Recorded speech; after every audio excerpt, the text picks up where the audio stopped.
ഇന്ന് ഞങ്ങൾ അനുമയമാർക്ക് കുറച്ച് ഓർഡർ കിട്ടിയിട്ടുണ്ടായിരുന്നു. അപ്പോൾ അതിനുള്ള ഹാമ്പേഴ്സും കാര്യങ്ങളൊക്കെ സെറ്റ് ചെയ്യാനുണ്ടായിരുന്നു. അതിന് വേണ്ട സാധനങ്ങളൊക്കെ പർച്ചേസ് ചെയ്യാൻ വേണ്ടിയിട്ടാണ് കേട്ടോ പുറത്തിറങ്ങിയത്. ആദ്യം ഞങ്ങൾ ഓർഡറിന് വേണ്ട സാധനങ്ങളൊക്കെ പർച്ചേസ് ചെയ്തിട്ടുണ്ടായിരുന്നു. അതൊക്കെ കഴിഞ്ഞേക്കിന് തന്നെ അവൾക്ക് വേണ്ട സാധനങ്ങളൊക്കെ പർച്ചേസ് ചെയ്തപ്പോൾ ഞാൻ വിചാരിച്ചു അവൾ ശരിക്ക് ഓർഡറിന് വേണ്ടിയിട്ട് വന്നതല്ലേ എന്ന് വരെ തോന്നിട്ടോ. വേണ്ടതും വേണ്ടാത്തൊക്കെ വലിച്ചു വാരി നോക്കുന്നുണ്ട്. പിന്നെ ഞങ്ങൾ കുട്ടികൾക്ക് വിശക്കുന്നുണ്ടെന്ന് പറഞ്ഞതുകൊണ്ട് മാത്രമാണ് കേട്ടോ ഞങ്ങളിവിടെ തൊട്ടടുത്ത ബേക്കറിയിൽ കയറിയിട്ടുണ്ടായിരുന്നേ. അന്ന് നമ്മൾ 20 രൂപേൻ്റെ ഷവർമ്മ അത്യാവശ്യം വൈറലായിരുന്നു.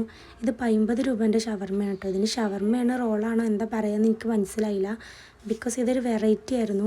2 ടൈപ്പ് ഫില്ലിങ്ങും കാര്യങ്ങളൊക്കെ വരുന്നുണ്ടായിരുന്നു കേട്ടോ. ഷവർമ്മേൻ്റെ ഫില്ലിങ്ങും പിന്നെ വേറൊരു ഫില്ലിങ്ങും വരുന്നുണ്ടായിരുന്നു. രണ്ടും കൂടെ മിക്സ് ചെയ്ത് കഴിക്കാൻ നല്ല ടേസ്റ്റ് ഉണ്ടായിരുന്നു കേട്ടോ.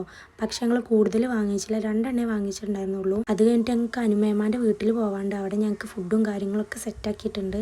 അതുകൊണ്ട് ഇവിടുന്ന് കഴിച്ച് വയറ് നിറച്ചില്ല. അതുകൊണ്ട് തന്നെ ഈ 2 ഷവർമ്മയും കഴിച്ച് 2 ഫ്രൂട്ടൊക്കെ കുടിച്ചാണ് ഞങ്ങൾ വേഗം പോകുന്നു കേട്ടോ അവിടുന്ന്. അപ്പോൾ അത്രയുള്ള വീഡിയോ ഇഷ്ടപ്പെട്ടാൽ ലൈക്ക് ചെയ്യാൻ മറക്കല്ലേ. ബായ്.